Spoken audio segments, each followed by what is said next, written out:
Welcome back to the Sunday Sports Frenzy. The All-Stars make their first swing to the Keystone State. I love nothing more than saying every race conquered by the posse. Anthony Macri wins his 8th feature at his 6th different track, while a different driver honors a living legend.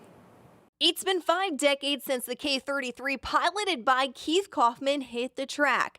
Spends his first 10 years of his career in this very car. Wins the first 3 of his 13 track championships at Port. Before the 7th annual Keith Kauffman Classic, Dylan Cisney trades in the number 5 to honor the local legend. Well, I thought it was pretty neat, you know. It brings back a lot of memories. Won a lot of races in that car. I never got to see it run. I always was racing it, so I never knew what it looked like from out here, but it just brought back a lot of memories.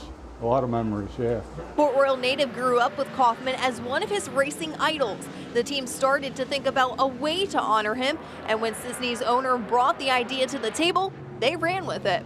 Living around here, he was the guy you'd see everybody wearing their shirts, and he was just the guy that the home track cheered for all the time. So it kind of had to be your favorite driver when I was a kid growing up. So, you know, I take a lot of pride in being the local guy and having a lot of that same fan base follow us now through our racing career. Even before his racing career, Kauffman has always been a part of the Speedway. Growing up in the area, selling seat covers and taking tickets as a kid. You know, raced here a lot, and it took a lot of years to get going, but then once we got going and got up to speed and started winning, we just kept on doing it, you know. So it was kind of fun. A lot of guys helped, and you know, started out with nothing and worked their way up. At the front of the feature, Logan Wagner starts on the pole after he wins the dash, pulls away from the field pretty quick after the green flag drops. 10 laps in, Macri shows speed from starting 6th. A dozen laps in, he's able to get a run off of turn 4 to carry speed he needs down the front stretch and into turns 1 and 2 to slide between a lap car of TJ Stutz and Wagner. The Concrete Kid doesn't get off the hook that easily. The pilot takes the lead back to keep the number 1Z on the top of the scoreboard, but just before a caution, Macri scored out front. 5-lap shootout for the leaders, 4 lead changes.